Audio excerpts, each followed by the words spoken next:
أهلا وسهلا بكم في حلقة جديدة من برنامج الفيلسوف.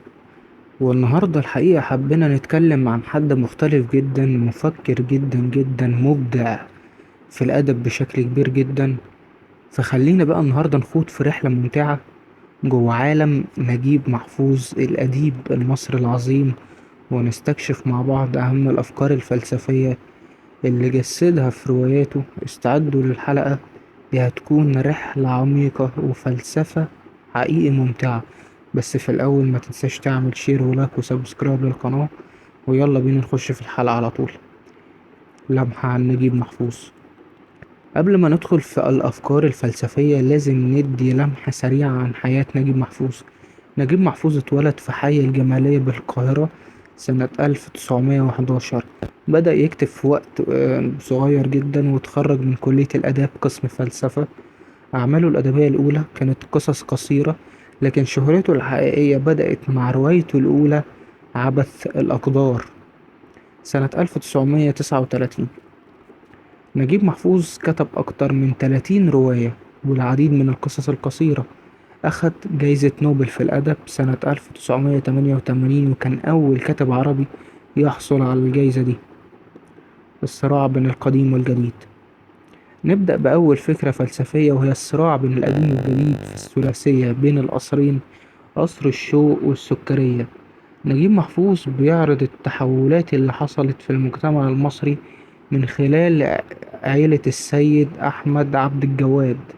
التحولات دي بتمثل الصراع بين الأجيال القديمة اللي بتحافظ على التقاليد، والأجيال الجديدة اللي بتسعى للتغيير والتحديث.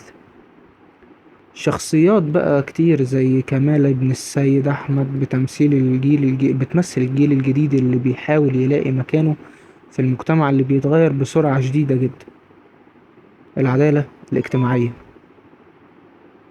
العدالة الاجتماعية لما بنيجي بنتكلم عنها ضروري لازم نذكر الأفكار المهمة اللي ناقشها نجيب محفوظ في رواياته. في رواية اللص والكلاب مثلا بنشوف قصة سعيد مهران، اللص اللي خرج من السجن وبيسعى للانتقام من الناس اللي ظلموه.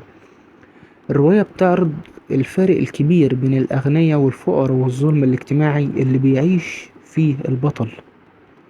من خلال شخصية سعيد، نجيب محفوظ بيطرح سؤال عن العدالة: هل الانتقام هو الحل، ولا في طريق تاني لتحقيق العدالة؟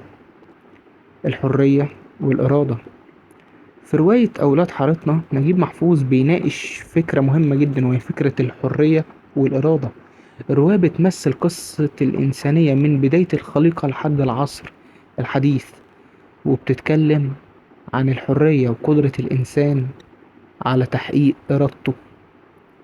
شخصيات الرواية بتمثل أجيال مختلفة في حارة واحدة، وكل جيل بيسعى لتحقيق حريته وفرض إرادته. من خلال الرواية دي محفوظ كان بيطرح سؤال فلسفي مهم لينا كلنا، إن احنا نعرفه: هل الإنسان فعلا حر في قراراته وفي أفعاله، ولا في قوة أعلى بتحكمه وبتتحكم فيه؟ الفلسفة الصوفية. الفلسفة الصوفية كانت موجودة بقوة في أعمال محفوظ، خصوصا في رواية الحرافيش اللي أنا بشوف هي ملحمة روائية كبيرة جدا لنجيب محفوظ. بتعرض قصة أجيال مختلفة من نفس العيلة اللي عاشت في الحارة، وبتتناول أفكار عن الحب الإلهي والزهد والحكمة. شخصيات الرواية دي زي عاشور الناجي بتعكس الفلسفة الصوفية وحب الناس والحكمة في التعامل مع الحياة. العبثية والمعنى.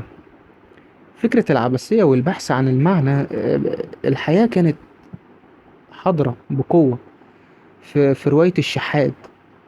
البطل عمر الحمزاوي هو محامي ناجح جدا، لكن بيحس بفراغ داخلي وبيبحث عن معنى لحياته.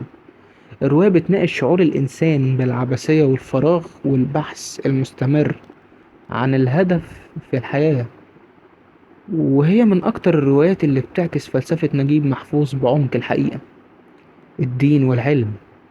في ثرثرة فوق النيل نجيب محفوظ كان بيناقش التناقض بين الدين والعلم والعقلانية. الرواية بتعرض مجموعة شخصيات اللي بتتجمع على مركب في النيل، وكل شخصية بتمثل وجهة نظر مختلفة جدا عن الأخرى.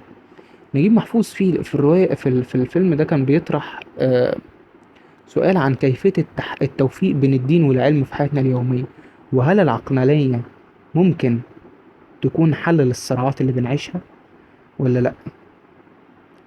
في النهاية أحب أقولك إن دي كانت بعض الأفكار الفلسفية اللي أنت هتلاقيها متجسدة بشكل كبير في روايات نجيب محفوظ.